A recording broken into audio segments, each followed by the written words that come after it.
Imagine looking at a sudden bitter divorce or, a family starving while wealthy people are just hoarding food. Right, just totally bleak situations. Yeah, or like a powerful politician being thrown into a prison cell. And imagine looking at all that and thinking to yourself, this is absolutely perfect. Which, I mean, it sounds completely unhinged at first. It really does. But today we're exploring a radical text that does exactly that. We're jumping into a deep dive on a 2014 essay by an author named Sweffing. Yeah, it's titled Everything I See is in Perfect Order, and this was translated and edited by Kinyu. Exactly. And our mission today is to understand how this author can look at a world that's just full of intense competition, hidden traps, shifting affections, and see meticulous underlying perfection. It's a huge claim. It is. But we're going to extract this perspective shift to help you process your own daily stress. Because, let's be honest, we all feel overwhelmed by the chaos sometimes. Oh, absolutely. And the author pulls no punches right from the beginning. The text opens with a barrage of the very things that trigger our deepest anxieties. Like what kind of things? Well, we see friends turning against each other, family members causing each other harm, people rushing blindly into conflicts. Yeah, and old institutions collapsing while new ones rise with terrifying speed. Exactly. The essay doesn't deny that the surface of our reality is dazzling and, frankly, deeply disordered. The examples are just incredibly vivid. I mean, there's mention of a sudden marriage that ends in a rushed divorce just 3 months later. Which is such a universal feeling of whiplash, right? That impermanence. Right. The author acknowledges that whiplash we all feel. But then, and this is the crazy part, after listing all this suffering and chaos, they drop this massive anchor. Yeah, that striking quote. Right. They say, but to me, everything is in perfect order, which kind of forces us to ask, how can anyone reconcile a 3-month marriage or a sudden financial ruin with the concept of order? It's a huge leap. It is. And it brings to mind this analogy. Imagine standing exactly 1 inch away from a massive wall-sized tapestry. Okay, I can picture that. From that close-up, all you can see are tangled, chaotic, ugly knots of thread. Threads crossing over each other, seemingly random colors just clashing. Just a mess, basically. It's just a total mess. And that proximity represents our daily life. Hmm. The author is essentially asking us to step back 50 feet. I love that analogy because when you step back 50 feet, you don't just see a picture emerge from those chaotic knots. You actually see the mechanism of the universe at work. Wow. Yeah. And the author uses this really haunting historical image to illustrate this necessary shift in perspective. They write, let me make sure I get this right. Where broken walls where foxes sleep, deserted platforms where rabbits walk, all were places of singing and dancing in those days. Man, that's heavy. It is. It forces you to look at the entire timeline of human endeavor, not just your immediate present. It demands a complete zoom out. Because if you only focus on the singing and dancing part, the arrival of the foxes feels like a tragedy. Right. It feels like the chaotic destruction of order. Exactly. But the author asks us to see the entire cycle, to recognize that joy hides sorrow, and sorrow contains joy. Yeah. The text explicitly notes that misfortune is where happiness depends, and happiness is where misfortune underlies. It's all connected. Completely. What we label as chaos is simply our inability to recognize the natural, predictable rhythm of a tide rising and falling.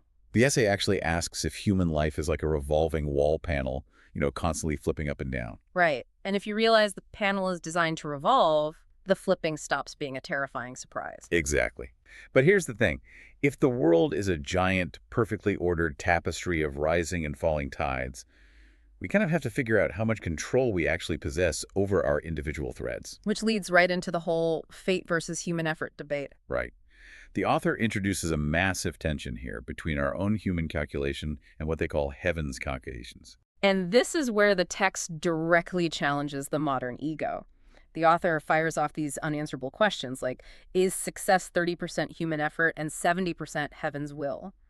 Or is it the reverse? Yeah. Or are we driven by the pressure of survival, or are we just playing roles in a script that's already been written? To illustrate this, the essay contrasts 2 archetypes. First, you have the person of integrity, who isn't even actively looking for fortune, but is unexpectedly guided directly to it. And then the counter to that is the devious individual, which, let's be real, is how a lot of us operate. Oh, totally. This is the person calculating every angle, craftily dodging every pitfall, just trying to game the system. Yet, right at the peak of their cunning, the text says, Heaven intervenes and seizes their soul. That's a brutal phrase, seizes their soul. It really is. It indicates that human scheming ultimately fractures against the underlying order. The author points to the operation of the Tao, which we can understand here as the invisible underlying current or mechanism that governs the universe. Right. And the Tao operates through what the text calls the vast, wide net of heaven. The defining characteristic of this net is that nothing escapes it. Okay, wait. I have to push back here on behalf of anyone listening. Go for it. If human calculations are fundamentally worse than heaven's calculations, and if this vast net catches everything regardless of how cunning we are, doesn't that just invite nihilism? It's the classic trap of deterministic philosophy, for sure. Right. Because if you're listening to this and you're trying to build a career or raise a family or just survive an economic downturn, this sounds like a recipe for giving up. I hear that. Why should you or I bother choosing to study diligently, or as the text says, work in the fields from dawn to dusk, if human effort is out of sync with this massive predetermined script? Like, what's the point?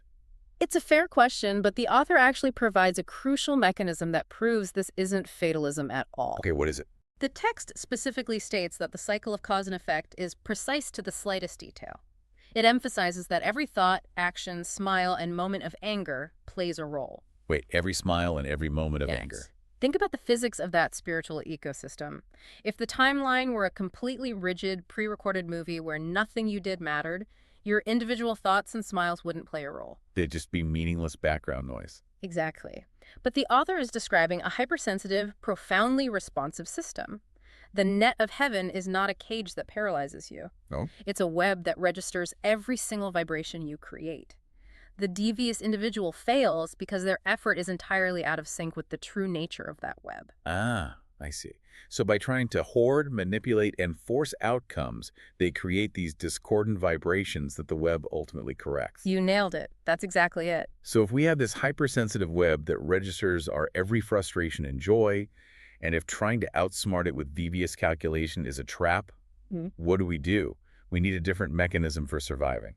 And the author actually provides one. They call it a clear and distinct path to heaven. But it runs entirely counter to modern society, doesn't it? Oh, completely. The formula is to continually give and dedicate without seeking to take or possess. Which is just so countercultural. We live in the era of hustle culture. The entire message of modern survival, whether that's corporate or social, is about accumulating resources to create a buffer of safety. Yeah, we're taught to get the promotion, secure the assets, hoard the influence. Right. Possess at all costs. Yeah. But the author warns that failing to recognize the underlying order and constantly striving to possess things will leave you spending your life struggling in a sea of worries and turmoil. Which it sounds exhausting, and let's break down the psychological mechanics of why possessing fails. Let's do it. We have to go back to those deserted platforms where rabbits walk. Everything in the material world is impermanent. It's all in a state of decay, transformation, or departure. Yeah, that makes sense. So if your entire strategy for psychological safety is based on possessing and freezing things that are guaranteed to change, you're essentially declaring war on the fundamental nature of the universe. Wow. You're fighting a tide that has been rising and falling for millennia. That exhaustion, that constant fighting that is the sea of worries. But shifting to giving changes your relationship with the tide. Exactly. When you continually give and dedicate without demanding possession, you stop trying to freeze the tapestry. You become a harmonious thread within it, right? Precisely. You're contributing to the system rather than trying to extract from it. And because that vast net registers every action and thought, it responds to the purity of that dedication. That is a beautiful concept from 30,000 feet, but we really need to see how it operates on the ground. Okay, let's ground it. Let's run a hypothetical scenario for the listener through this philosophy. Yeah. Imagine you just got passed over for a major promotion at work. Oh, that's a tough one. It is. You put in the overtime, you did the networking, you calculated every move like the devious individual, but it went to someone else. The immediate instinct is to panic, right? To feel wronged and just scramble to force a new outcome. Right. And knowing you need to give without possessing is pretty tough to swallow in that exact moment. It's incredibly difficult. Thankfully, the author asks how to handle myriad matters, how to make choices when faced with difficulties.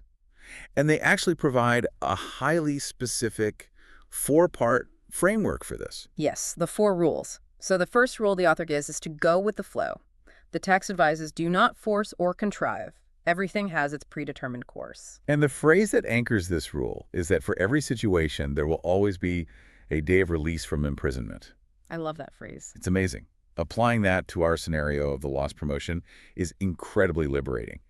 If you're stuck in a job that suddenly feels like a dead end, framing that painful season as an imprisonment that already possesses a guaranteed predetermined release date completely changes the internal pressure. It really does. You realize you don't have to force an immediate, messy exit. Right. You just have to endure until the release. It immediately neutralizes the panic, which allows you to execute the second rule, go with the circumstances. How does that work? Well, the author tells us to treat the people and events we encounter daily as fate. They say, do your best with the connections, speak clearly, and handle matters thoroughly without leaving regrets. Which proves this isn't just some passive sit-around-and-do-nothing philosophy. Even if you didn't get the promotion, you don't just sit at your desk quietly quitting. Exactly. Yeah. You handle your current projects thoroughly. You speak clearly to your boss about your career path.